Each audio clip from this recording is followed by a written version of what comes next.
الحمدللہ رب العالمین الصلاۃ والسلام علی سید الانبیاء والمرسلین اما بعد فاعوذ باللہ من الشیطان الرجیم بسم اللہ الرحمن الرحیم۔ اللہ کریم اپنے پارہ 26 سورہ حجرات کی آیت کا ارشاد فرماتا ہے، یا ایھا الذین آمنوا ان جاءکم فاسق بنبأ فتبینوا ان تصیبوا قوما بجہالۃ فتصبحوا علی ما فعلتم نادمین۔ ترجمہ: اے ایمان والو،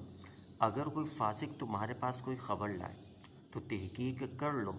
کہ کہیں کسی قوم کو بیجا ایذا نہ دے بیٹھو، پھر اپنے کیے پر پچھتاتے رہ جاؤ۔ اس آیت کریمہ کے متعلق واقعہ سنتے ہیں اور تفسیر اور تفصیل جاننے کی کوشش کرتے ہیں۔ سن 5 ہجری کے غزوہ ہوا ایک وہاں، اور اس غزوے میں مسلمانوں کو فتح نصیب ہوا۔ حضور اکرم صلی اللہ علیہ وسلم نے اس قبیلے کے سردار کی بیٹی، جن کا جویریہ تھا، حضرت جویریہ رضی اللہ تعالیٰ عنہما سے نکاح فرما لیا۔ تو صحابہ کرام علیہم رضوان نے تمام اسیران جنگ کو یہ کہہ کر رہا کر دیا کہ جس خاندان میں رسول اللہ صلی اللہ تعالیٰ علیہ وسلم نے شادی کر لی، اب اس خاندان کا کوئی آدمی لونڈی یا غلام نہیں رہ سکتا۔ مسلمانوں کے اس زبردست حسن سلوک اور اخلاقی کریمانہ سے متاثر ہو کر تمام ہی قبیلہ مشرف و اسلام ہو گیا۔ اس کے بعد حضور صلی اللہ تعالیٰ علیہ وسلم نے ولید بن عقبہ کو اس قبیلے والوں کے پاس بھیجا تاکہ وہ قبیلے کے دولت مندوں سے زکوٰۃ وصول کر کے ان کے فقراء پر تقسیم کر دیں۔ اس قبیلے کے لوگوں کو جب ولید کی اس آمد کا علم ہوا تو وہ عامل اسلام کی استقبال کے لیے خوشی خوشی ہتھیار لے کر بستی سے باہر میدان میں نکلے۔ زمانۂ جاہلیت میں اس قبیلے اور ولید میں کچھ ناچاکی رہ چکی تھی، اس لیے پرانی عداوت کی بنا پر استقبال کے لیے اس اہتمام کو ولید نے دوسری نگاہ سے دیکھا اور سمجھا، اور قبیلے والوں سے اصل معاملہ دریافت کیے بغیر ہی مدینے واپس چلا آیا اور دربار نبوت میں حاضر ہو کر عرض کی کہ اس قبیلے کے لوگ تو مرتد ہو گئے اور انہوں نے زکوٰۃ دینے سے انکار کر دیا۔ اس خبر سے حضور صلی اللہ تعالی وسلم کو قلبی رنج ہوا اور مسلمان بےحد پریشان ہوا، بلکہ مقابلے کے لیے جہاد کی تیاریاں کرنے لگے۔ ادھر اس قبیلے کو ولید کے اس عجیب طرز عمل سے بڑی حیرت ہوئی، اور جب ان لوگوں کو معلوم ہوا کہ ولید نے دربار نبوت میں غلط بیانی اور تہمت گرانی کی ہے، تو ان لوگوں نے ایک معزز اور باوقار وفد دربار نبوت میں بھیجا جس نے اس قبیلے کی طرف سے صفائی پیش کی۔ اب ایک طرف حضور نبی کریم صلی اللہ علیہ وسلم کا بھیجا ہوا عامل کا بیان اور دوسری جانب اس قبیلے کے وفد کا یہ بیان، دونوں کی باتیں سن کر آپ صلی اللہ علیہ وسلم نے خاموشی اختیار فرما لی اور وحی الہی کا انتظار فرمانے لگے۔ آخر وحی نازل ہوئی اور سورہ حجرات کی آیات نے نازل ہو کر نہ صرف معاملے کی حقیقت واضح کر دی، بلکہ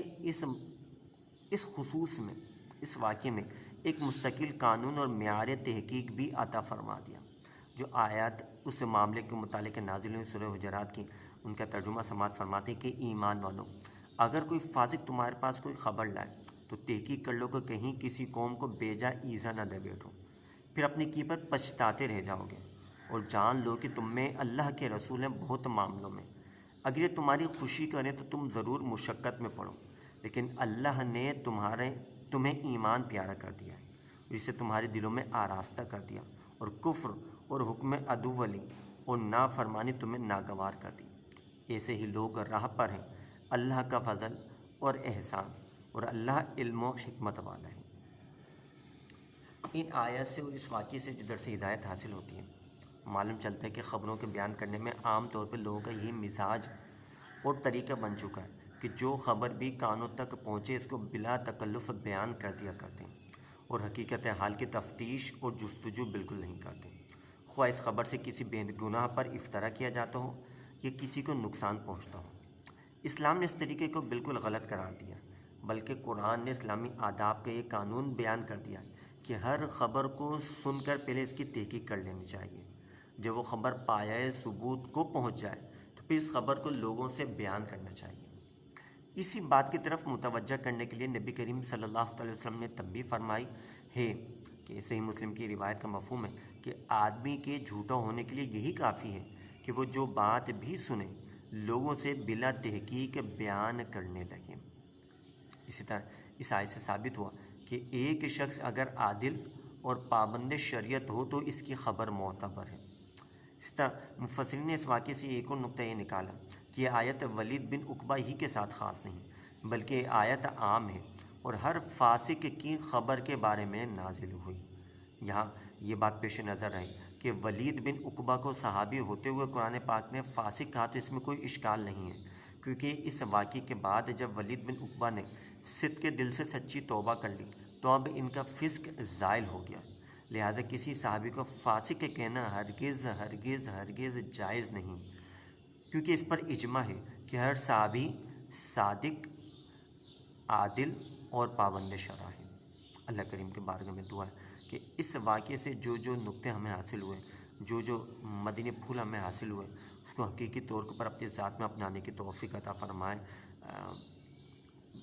بلا مبالغہ ایک کی بات سن کر اسے مارکیٹ میں پھیلانے کے بجائے جب تک اس بات کی تحقیق نہ ہو جائے اس کو ہم کسی دوسرے کو بتانے سے گریز کریں،